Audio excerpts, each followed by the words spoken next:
સૌથી પહેલાં હું એવું જણાવું સૌને જય મહારાજ. અને નડિયાદ શહેરની આજે ભૌગોલિક પરિસ્થિતિ અને એના અનુસંધાને આપણે સૌ જાણીએ છીએ કે રકાબી જેવું શહેર છે અને એ શહેરમાં અનેક વિસ્તારોમાંથી પહેલાં આસપાસના ગામડાઓમાંથી પણ પાણી આવતું હતું. સમયે સમયે નગરપાલિકા અને મહાનગરપાલિકા દ્વારા મળતી ગ્રાન્ટોમાંથી નગરપાલિકા અને મહાનગરપાલિકાએ વિશેષ આયોજનો સ્ટોમ વોટર ડ્રેન માટે કરેલા છે. એમાં આપણે અત્યારે સૌ અહીંયા પારસ સર્કલ પાસે ઊભા છીએ. તો પારસ સર્કલ પાસે સૌથી પહેલો પોઈન્ટ છે આપણા માટે શૈશવ, જે નીચાણવાળો વિસ્તાર છે અને વર્ષોથી ત્યાં પાણી ભરાય છે. આવા જેટલા પણ પોઈન્ટ છે એ તમામ પોઈન્ટોનો મહાનગરપાલિકા દ્વારા સર્વે કરવામાં આવેલો છે, એના કંટુર લેવામાં આવેલા છે. આ બિલકુલ ટેકનિકલી કામગીરી થઈ રહી છે હાલમાં જે થઈ રહી છે. તમામ જગ્યાના કંટુર લેવલો લઈ અને એના લેવલ નક્કી કરી અને કાંસની ડિઝાઇન નક્કી કરવામાં આવેલી છે. આપણે સૌથી પહેલાં અહીંયા પારસ સર્કલથી શરૂ કરીએ તો આ કાંસ પારસ સર્કલથી શરૂ થઈ દાસુદી સ્કૂલ, ત્યાંથી નેત્ર ચિકિત્સાલય સંતરામ નેત્ર ચિકિત્સાલય પાછળ થઈ વીકેવી રોડ પર આવે. સંતરામ મંદિરની પાછળના ભાગમાંથી ક્રોસઆઉટ થઈ અને એ કાંસ સંતરામ નિયમ સુધી પહોંચે, ત્યાંથી એપીએમસી માર્કેટ સુધી પહોંચે. એપીએમસી માર્કેટ પછી જે તલાટી બાગનો ભાગ છે એ તલાટી બાગનો ભાગ અને એની પાછળની દુકાનોનો ભાગ એ અત્યારે ઓપન છે. ત્યાંથી ક્રોસ આઉટ કરી અને એ એસટી સ્ટેન્ડ પાસે પહોંચે છે.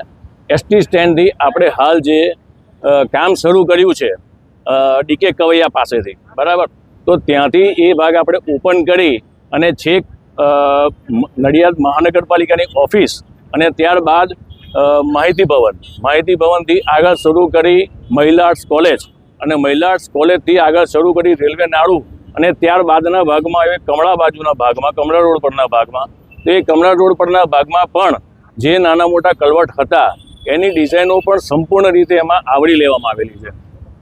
હવે હું લેવલની વાત કરું આપ સૌને, તો આપણે જે પોઈન્ટ પર ઊભા છીએ ત્યાં 3 મીટર જેટલું લેવલ 2.80થી સ્ટાર્ટ થશે.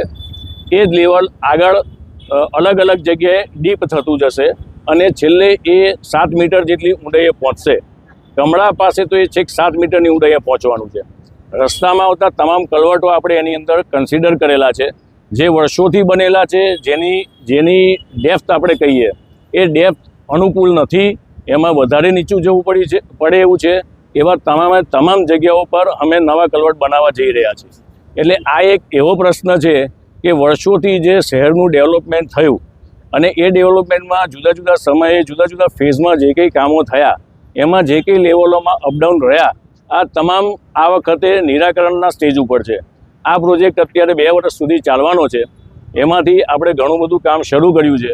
પહેલો ફેઝ જે આપણે શરૂ કર્યો કે જે આપણે ડીકે કવૈયાથી કાંસ તોડી નાખી અને એમાંથી ડિસિલ્ટેશન કર્યું, મહાનગરપાલિકાની પાછળના ભાગમાં આપણે ડિસિલ્ટેશન કર્યું.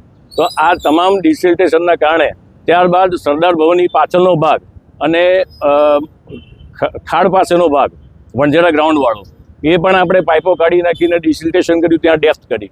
તો આજે જે પહેલાં 3 દિવસ દરમિયાન જે 27થી 28 ઇંચ વરસાદ પડ્યો અને અત્યારે જે ગઈકાલે પરમ દિવસે જે વરસાદ પડ્યો 14 ઇંચ વરસાદ પડ્યો, તેમ છતાં નડિયાદમાં જે પાણી ભરાતા હતા એટલા કલાકો અને અટવાઈ જતું હતું પાણી, જે 2-3 દિવસ, કેટલીક જગ્યાએ 7 દિવસ, મહિના, તો આ બધા પ્રશ્નોનું ખૂબ ઝડપથી નિરાકરણ આવ્યું એ આપ સૌએ જોયું છે, બરાબર. તો આ એક ડિઝાઇનનો એક શરૂઆતનો એક ભાગ છે. અમે જે નાનું કામ કર્યું છે અત્યારે એ કામનો એક ભાગ છે કે જેના કારણે આપણે આટલું સારું રિઝલ્ટ મેળવી શક્યા છીએ.